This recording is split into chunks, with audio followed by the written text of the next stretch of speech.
Good morning and welcome to Manhood Mondays with Coach Ellis. Mondays are the days that I talk to men about men issues. Issues of fatherhood, of husband, of just being a man. And today I want to talk to you about something that, for the most part, I've heard women talk about in their lives. But I think that it's important that men have the same conversation. I call it the equilibrium challenge. The equilibrium challenge is this challenge that men face balancing life. You know, you hear these women talking about the life-work balance. You know, how do I balance family and business? How do I do that? And women struggle with this a whole lot. But when I get among men and we have these conversations, I don't hear a whole lot about how we are struggling with work-life balance. But the truth of the matter is, we as men struggle with this as well. Now, it's not very manly to say, I want more time with my family. I want less time at work. But let me be honest. I want more time with my family, less time at work. I want a balance, because if I let it, work will consume 50, 60, 70 hours a week, and the family would get what's left over. I can't express to you, I can't explain to you how many couples have sat with the coach and gone through marital coaching, or when I was pastoring with marital counseling, and the issue she kept saying was time. I don't have enough of his time. And he's saying, well, I come home every day.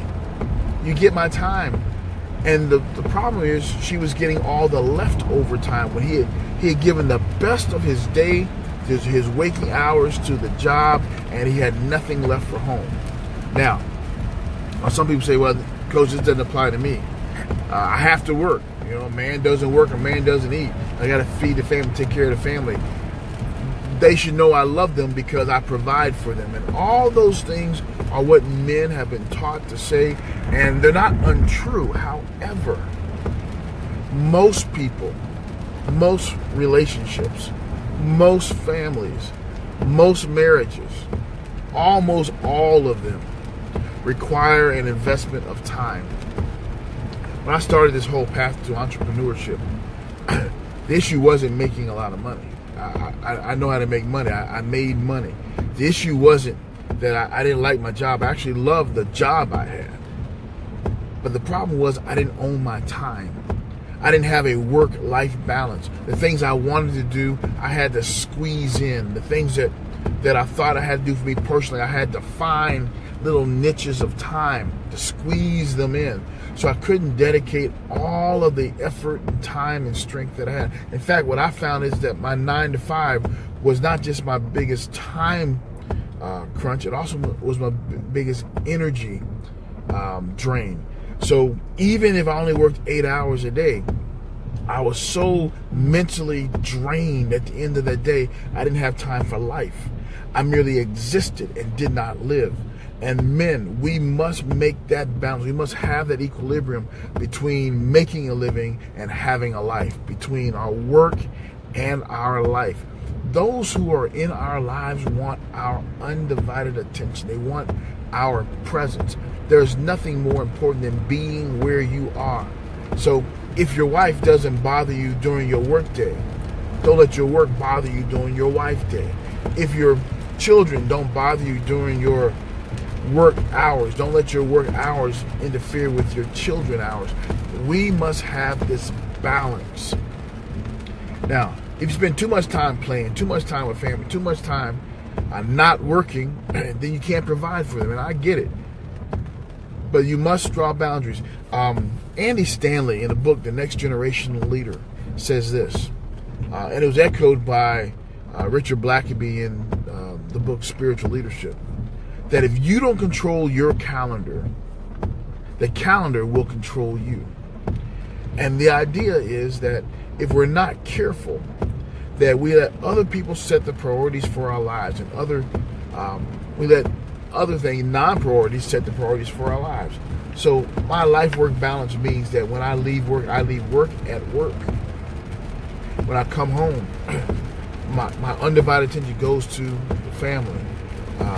Now, they may have divided between me and the family. Let's put it that way. Because sometimes I need some me time. I need some time to video game. I need some time to gadget. But most of all, I need time to be with my family. So, because when work is done, when they retire me or I retire, when they say we no longer need you, thank you for your service, goodbye, the family will be there. And if I haven't invested enough time in the family now, then when I'm there all the time, they won't know what to do. And it can be very, very hard living. So I just want to encourage you guys. Start now in your 20s. Start now in your 30s. Start now in your 40s. Catch up in your 50s. Certainly by your 60s. Understand your life balance. No man has sat on his deathbed or laid on his deathbed and with his last breath said, I wish I had worked more. What they say is, I wish I spent more time with my family. I wish I pursued my dreams sooner. I wish I had invested more time in my children. I wish I took another vacation. I wish I had a work life, or more importantly, a life-work balance. Hey, I'm Coach Ellis. You've been listening to Manhood Mondays. Join me each Monday here, this time for it. You can catch me at Coach Ellis on Facebook, or you can reach me by email at coach@elliscrum.net. That's ELLISCRUM.net. Until next Monday, have a fantabulous manhood. We'll see you later. Bye-bye.